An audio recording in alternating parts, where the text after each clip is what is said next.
Hello everyone. Today we have with us Mr. Sudhir Koul. I welcome you, sir. Thank you, sir. And Thank you so Mr. Sudhir Koul is director of the iLENSARVision Private Limited, and the tagline for the company is Restoring Sight for Life. So I welcome Mr. Sudhir Koul to Kota after a gap of 20 years, I think. Yes, sir. And Mr. Sudhir is one of the few person in the world who has witnessed the progression of the eye surgery, the advancement in the field of ophthalmology. As we all know that the ophthalmology had undergone tremendous advancement. 2000 years back, the couching was common, and then we have witnessed the era of ICCE, ECCE, and the most important breakthrough happened on the 29th November 1949 when Sir Harold Ridley implanted the first intraocular lens at St. Thomas's Eye Hospital at London. And this was followed by the invention of Phacoemulsification from Dr. Charles Kelman in 1960s. And the idea of Phacoemulsification was born at the table of dentist Dr. Larry Cohen. And these two inventions changed the entire landscape of ophthalmology. And now we are living in the era of artificial intelligence, the femtosecond laser, the robotic cataract surgery. So I would like to request Mr. Sudhir Koul to share his insight and his experience in the field of ophthalmology, how he has seen, how he has witnessed the evolution and the advancement of ophthalmology. Mr. Sudhir, please. Thank you, sir. Thank you for the nice introduction, sir.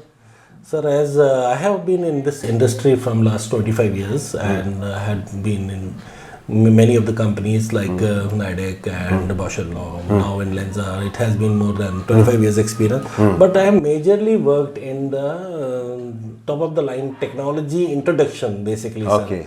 Sir, what I can say is I was one of the few people in India who actually introduced Phacoemulsification. Oh, great, great. So that was the time when people were comfortable in doing ECCE and they didn't want it to actually change from ECCE to Phacoemulsification. So that was a big leap actually. So we were the team of people where we actually helped the doctors in that transition at that point of time to switch over from a bigger incision where the stitches were being put into diet to the stitchless surgery. Yes. First of all to the stitchless surgery, and then later on we introduced at this when I was working with Bosch & Lomb, we introduced it MICS. Yes. That was the lowest actually in 1.8 the industry. That millimeter. 1.8 mm MICS surgery was being done. And we used to use the micro-incision lenses also, which used to roll down as in 1.8 mm lenses, which were introduced by us only. Yes. So I was the part of that team. So we had a long legacy of around 10 years. I spent it in Bosch & Lomb, and where we were instrumental in launching the micro-incision platform and majorly the Phacoemulsification, the Stellaris and the Stellaris PC, and which led to actually further introduction of crystallines actually. Great, yes. So I was the person which was getting introduced in getting the new technologies lined up for the doctors. So what I can say that at that point of time when the doctors were doing surgery at max to max 25,000, 30,000 rupees was the max cap of doing cataract surgery. We launched an accommodative lens at end customer price of 60,000 rupees for doctors, so that it was not the price increase, it was the lens technology basically. I don't want to emphasize on the pricing, but the technology of the lens was that it was accommodating to the patient needs. So that lens was introduced by us and my team, and which was again a successful thing, and which led one of the major breakthroughs, and which led to my career also to progress in a field of that this is something where we can grow. Later on, sir, phaco was very well developed at that point of time. Now it's a gold standard now, which I can proudly say that the phaco is being practiced to around 95% of the ophthalmologists use phacoemulsification systems in their practice. Nobody goes back and says that how they struggled in getting into this transition. Yes. And so I want to ask you that we in India, like we have one of the largest force of ophthalmology ophthalmology in training. And most of the ophthalmologists who are taking training from medical colleges, they have a lot of struggle while learning and mastering phacoemulsification. And you have been part of, helping ophthalmologists to learn and to master the phaco. So what is the message for young ophthalmologists, how they can master phacoemulsification? What I can say, sir, for young ophthalmologists, sir, I think government should take initiatives, not the private institutions at the very first place, because majorly what I can see that all the doctors, they get practiced in the private setups finally. So they learn the actual skills, sir, in the private setup, sir, not in the government setup. So from with this medium, I want to give it the message, whosoever listens, if anybody listens from the government sector. So I want to give this message out that the government should take initiative for the skill development of the young ophthalmologists, even for the ophthalmologists, so that they can start learning this skill right in the beginning when they are in their major training phase, so that they are not wondering after completing their 10 years of study program, they are not dependent upon anybody else to learn the finally what is actually the required at the end. So that is something where I feel strongly that that's a wonderful suggestion. And my last question to you, that you have seen the era of ECCE, you have seen the era of aphakic glasses, you have seen the era of intraocular lens, you have seen the era of crystal lens, and now the era of femtosecond laser with full-fledged robotic cataract surgery. So how do you think the future of ophthalmology, 10 years or 20 years from now? Because I think you have spent 25 years of your time in ophthalmology, and this is with a lot of time you have. Congratulations for the silver jubilee. Thank you, sir. And so how do you see the future of ophthalmology 10 years from now? As I said, sir, earlier it was a transition from a ECCE to phaco, but there was a lot of improvements in outcomes when we switched over to phacoemulsification. Now we are bypassing that phacoemulsification also, because now we talk about zero energy.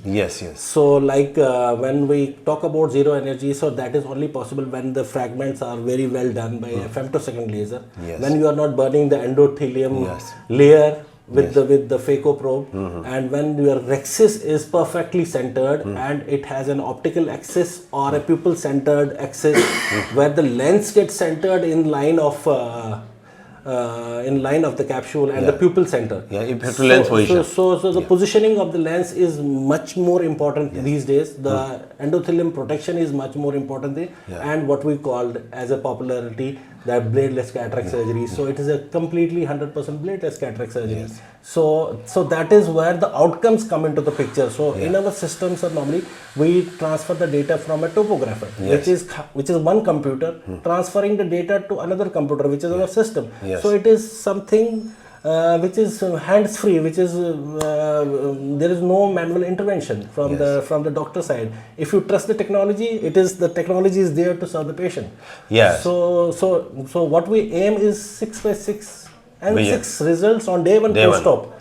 Which is, I think, the future right now. Is the current future in next 10 years. What I can see is that technology takes over a full control and doctors are free. Absolutely. So Mr. Sudhir said very rightly that this is era of technology, and technology will definitely help patients to deliver the excellent outcomes 6x6 and N6. And at this occasion, I would like to congratulate Mr. Sudhir for his extraordinary work, and I want to present this book, An Eye for the Sky. My career in ophthalmology for more than 3 decades is always blessed and supported by so many well-wishers, mentors, and friends from industry as well. And I would like to present this book to Mr. Sudhir, and would like to acknowledge the help of Mr. George Bisco. Mr. George Bisco helped me when I first time performed the live surgery internationally at a video cataract meeting at Milan, and I have mentioned about him, his experience in this book while doing the cataract surgery at video cataract meeting at Milan. So I want to congratulate Mr. Sudhir, and want to give a very important suggestion to young ophthalmologists, all whosoever watching this video, that always try to learn from the industry leaders, because they have experience for many years.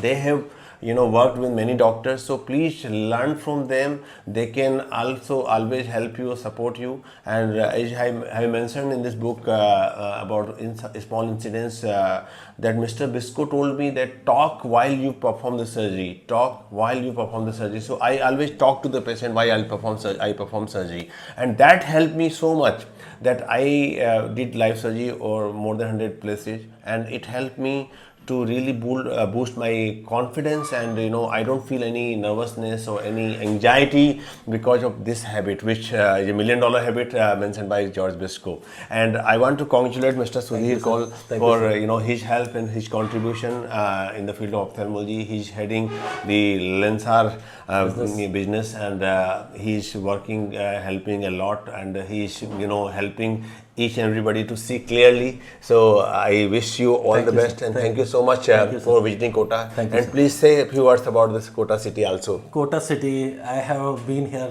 I believe 15 years before, and it was a very small city at that point of time. So now I see a lot of developments coming in, the roads are getting better, the buildings are coming up like anything. So I feel very proud to be here back. So it seems something, India is growing, and so are all the cities. Growing according to the same thing.